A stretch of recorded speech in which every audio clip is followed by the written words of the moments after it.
Hello, in today's video, I'm going to show you my 3D crafted build for Season 3. So what exactly did they add into Season 3? Well, they added vaults, which seems to be like a normal dungeon, but has a bunch of traps you have to dodge. And when you get hit by one of them, it consumes a buff that's needed to open a special chest at the end. However, during the campfire chat, the devs also had this to say. Vaults and how there are nightmare variations of that. Yes. And that's something that is additional to just going through vaults as well. So Yep. Yeah, the vaults are fully dungeons in that respect. And so we have the ability and have made nightmare versions of all of these dungeons. And the nightmare versions of the dungeons obviously have more difficult combat, but they also have a lot more rewards. So those chests we had talked about before, the ward-woven chests, you actually get more of those as you advance in the nightmare system. So then your vault runs become even more and more rewarding in that case. yeah, and like how would you access something like that specifically? Right, so we're going to use the Nightmare Dungeon Sigil system, but we've created a way that the game can now award unique seasonal sigils, and in this case they're called vault sigils.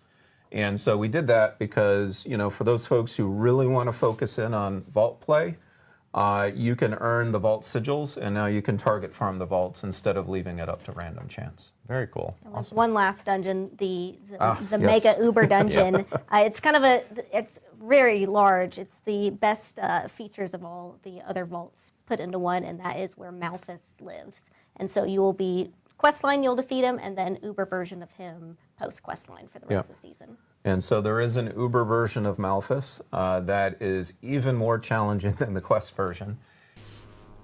Lastly, they will be adding Gauntlet, which is a competitive dungeon, so all in all they added quite a bit of stuff to do coming to Season 3. I'm really happy that they made the Nightmare versions of the Vault, which is something I like a lot, because with previous seasons I felt like the season's activity became irrelevant as you got into World Tier 4. So with all that in mind, what are my goals with my build? I would like to be able to complete all the new content solo and unlock all the cosmetic reward coming to the Gauntlet, but not necessarily compete on the leaderboards. With my main focus on vaults, as they remind me of a bullet hell style gameplay, which seems really fun. I kind of settled on a row for high mobility, allowing me to avoid the traps, and more specifically I would like to make a frozen archer, as they have buffed the range skills and gave minor buffs to the cold imbuements. First, starting off with the skills, for our basic skills we're going to go with puncture and upgrade it to fundamental puncture. However, once you unlock the unique eagle horn bow, you can swap it to whatever basic skills you like best. For our core skills, we're going to go with penetrating shot, and with Season 3 they gave quite a buff to this skill. Improved penetrating shot now deals additional 10% damage per enemy hit and does not seem to have a cap. Pair this with the new reworked eagle horn and we can easily scale up the damage. After that, we're going to get dash, mostly for the mobility, allowing us to dodge traps and reposition ourselves when using pen shot. We're also going to grab smoke grenade so that we can proc our icy alchemist aspect. And for our imbuements, we're going to go and grab the ice and shadow. We'll use the shadow to proc one of our aspects, and cold will be how we apply our chill and frozen. With the new buffs to cold imbuements, it should be easy for us to freeze our enemies. And for our passes, I'm just going to quickly go over them, but generally I'm just getting passes that are going to help with my survivability or improve the damage of my existing active skills. So I'm going to get Sturdy, which gives us close damage reduction, and max it out. Put 1 point in Rugged, and then max out Reactive Defense. And max out Weapon Mastery for the 12% increased damage to vulnerability enemies. We're going to get 1 point in Shadow Crash, and then 2 points into Consuming Shadows to help with energy regeneration. Max out Precision Imbuement to give us a higher chance of critical strike chance. Max out Frigid Finesse and Chilling Weight, which both receive minor buffs in Season 3. And coming down to the ultimate passes, we're going to get Intervention and Second Wind, maxing out both to increase our energy regeneration as well as our lucky hit chance. And we're going to put 1 point into Adrenaline Rush, max out Impetus for the increased damage.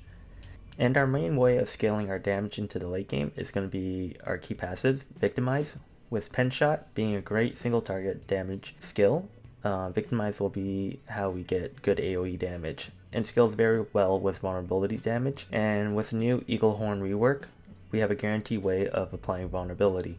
Now, I have mentioned the Eagle Horn quite a bit now, so it'll be a good time to go over some of the items, starting off with the unique bow, Eagle Horn. So, previously, Eagle Horn had a 30 to 80% chance to fire arrow, which bounced off a wall. In scenery, damaging 5 enemies with penetrating shot will cause your next cast to mark the enemy as vulnerable for 3 seconds. And with new changes coming to Season 3, this now does penetrating shot makes enemies vulnerable for 3 seconds. Every 4th cast bounces off walls in scenery and deals 20% to 40% times bonus damage, which basically means we have a guaranteed way of applying vulnerability on demand. Next, we're going to grab the trick shot aspect to increase our AoE damage with penetrating shot, and grab Icy Alchemist aspect, which has also been changed in Season 3 to Shadow Build skills have up to 75% chance to release an explosion that deals cold damage to the target and surrounding enemies, chilling them for 25%. If they're already chilled or frozen, increase this damage by 100%. And then for our utility aspect, we're going to get Frostbite aspect, which chills enemies hit by your grenades have a chance equal to double your critical strike chance to be instantly frozen for 2 seconds. You deal 10 to 25% increased critical strike damage against frozen targets. For our rings, we're going to grab Aspect of the Umbral and Ravenous aspect, and hopefully with these 2 rings, this should solve our resource issue. For our defense aspect, we're going to go with Standard, Disobedience, and Might. Although these 2 on their own may not be enough, as we are trying to run 3 uniques in our armored slots. But maybe with our robot boosting our defense, we may be able to get away with this. Speaking of our uniques, we're going to get Crowl of the Nameless to increase our lucky hit chance, Frostburn for the increased chance of freezing our targets, and Penitent Greaves to get that damage multiplier against chilled enemies. As far as the pet goes, it's hard to tell what's going to be good, as we do not have numbers yet. However, this is what I decided to go with. For our first Governing Stone, we're going to get Lightning Bolt, and then for the supporting gems, we're going to get Arcing Support, Frigid Support, and Efficiency Support. And then for our second Governing Stone, we're going to get Reconstructed, and we're going to pair this with Safeguard Support, Evernight, and Tactical Support. As I said, we don't have numbers for these yet, so this is probably going to change as I play throughout the season.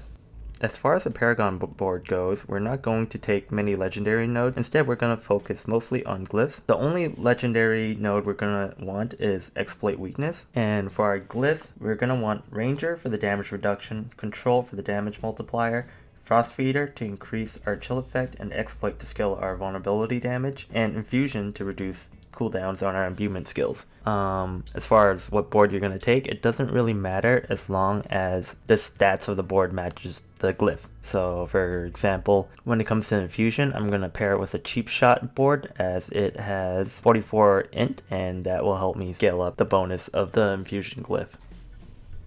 And that's basically all I have for my Theorycraft build.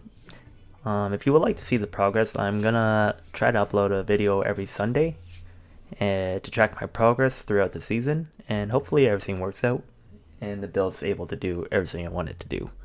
Thanks for watching, and have a great day.